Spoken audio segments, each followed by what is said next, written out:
আজকে রান্না করব আমি ইলিশ মাছের মাথা দিয়ে কচুর শাক। সেজন্য মাথাটা আগে আমি ভালো করে ভেজে নেব। ইলিশ মাছের মাথাটা ভালো করে ভেজে নিয়েছি।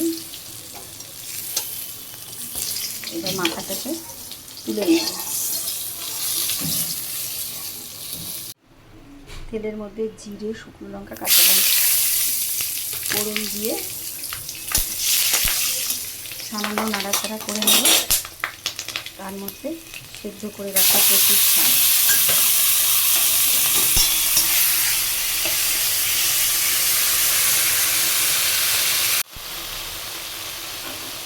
সামান্য নুন, হলুদ, লঙ্কার গুঁড়ো, জিরের গুঁড়ো এগুলো দিয়ে ভাজা ভাজা করতে হবে। একটু ভেজে নেব। আগে যেহেতু লঙ্কা, শুকনো লঙ্কা দিয়েছি, কাঁচা লঙ্কা, শুকনো লঙ্কা, ওই জন্য লঙ্কার গুঁড়ো একটু কম দিলাম। কচুর শাক আবার বেশি ঝাল খাটে না তো। কিছুটা ভালোভাবে ভাজা হয়ে গেছে। দিয়ে দেবো সামান্য চিনি, আর ওপর থেকে দিয়ে দেবো এই যে এটা হচ্ছে গন্ধরাজ লেবু, গন্ধরাজ লেবুর রস। টক টক, মিষ্টি মিষ্টি, ঝাল ঝাল।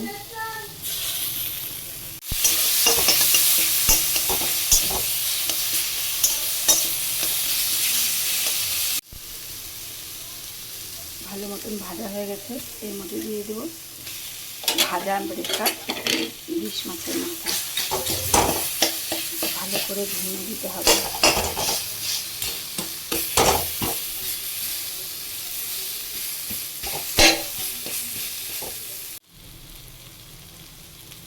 দেখো খুব ভালো মতন ভাজা হয়ে গেছে।